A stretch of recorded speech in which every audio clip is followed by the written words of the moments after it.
Assalamualaikum warahmatullahi wabarakatuh, Ustaz. Okay, I want to ask you about what's your opinion about Islam and politics. In Akhirah, we will be asked about why we choose that leader. Because Malaysia will have general election. We have two parties. One party defend and bring Islam. Second party is defend and bring the nation and race and Malaysia. What's your opinion? Well, I don't know anything about Malaysian politics. No, but I do have a lot of opinions about Islam and politics. So I'll share that with you. Okay? Because I think it's a serious topic. You might not like what I say, but that's okay. Because I have a flight soon. No, I'm kidding. In my own studies, in my early studies of the Quran, I felt like there is a very deep connection between Islam and politics. I no longer believe that. I believe there is a relationship between Islam and politics, but the way that the Muslims talk about it is not very true to the text of the Quran. As a matter of fact, in my understanding, in the entire Quran, maybe one ayah is about governance. Maybe one. الَّذِينَ إِن مَّكَّنَّاهُمْ فِي الْأَرْضِ. That's the only ayah. I don't see any other ayah in which directly governance is talked about. Ahkam of Allah, yes. Justice, yes. But then justice was being talked about in ayat at a time when Muslims had no government.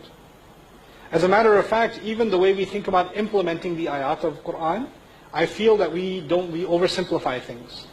For example, how many times have you heard, if Allah said it, you must do it? Right?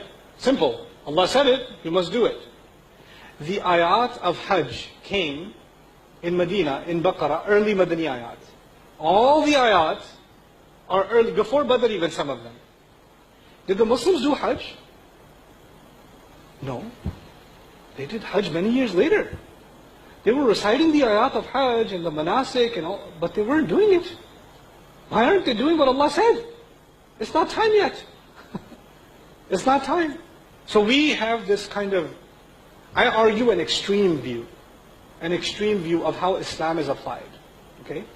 As far as citizenship is concerned, I won't comment on your politics or what party and what candidate, or who's Islamic and who's not Islamic. I would argue that your responsibility as a citizen is to look at the rights of all citizens, not just the Muslim citizens, and to look at the candidates that are best for the nation. What is best for Islam is not the same as what is best for the nation. What is best for Islam is at a community level and at a larger level. Right? But we often assume, that's what I was saying, we think Islam is top down, not bottom up. The vast majority of Islam is bottom up. You can have the most Islamic government and still the most un-Islamic society. And that still means nothing to Allah Azza wa Jalla. It means nothing. You understand what I'm saying? So I think we've over-politicized, I feel, Islam, and I don't think that's the right place for it. In the way that we've used it, at least anyway. I think when it comes to politics, our religion emphasizes basically principles. Justice, transparency, ensuring the rights of others. It's not actually about implementing, or we're going to shut down all the stores in Ramadan. Or we're going to make sure the women that don't wear hijab, or something else. Or we're going to burn all the liquor stores. When did that happen in Islamic history? Study the Islamic empires of Granada, and the Andalusia, and they were multicultural, multi-religious, open societies, and they lived by Islam. And they thrived. Some of the greatest civilizations of Islam were like that, right? And if some of the people today that talk about Islam were there, they would be like, astaghfirullah, astaghfirullah, astaghfirullah. That's all they would have been doing. We're far more, some of the people that claim Islam today are far more extreme than any time in our history. They're just far more extreme. So we need to get a better understanding of our own history, in my opinion. We don't have that. And we have to get a better understanding of where exactly does Islam and politics interplay. We feel like Islam and politics merge at every occasion. They don't. There are many parts of our life where Allah left us to make our choices. You tell me. I live in America, right? And when I vote, obviously I'm not insane, but I have to pick between two bad choices.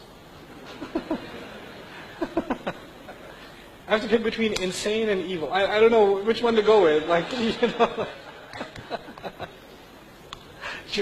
But I'm not going to make that choice as a Muslim.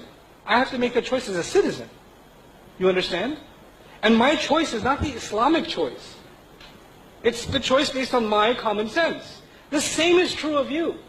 You're not making an Islamic or un-Islamic choice. You're making a responsible choice as a citizen based on the information that you have. So I feel that Islam is unnecessarily pushed into this space, and it creates a lot of disaster. Because what happens then is, people are made to feel like, if you vote for this one, you are less Islamic. And if you vote for that one, you are more Islamic. And they're both Muslims. You know, that's just not the case. That's my view, sorry.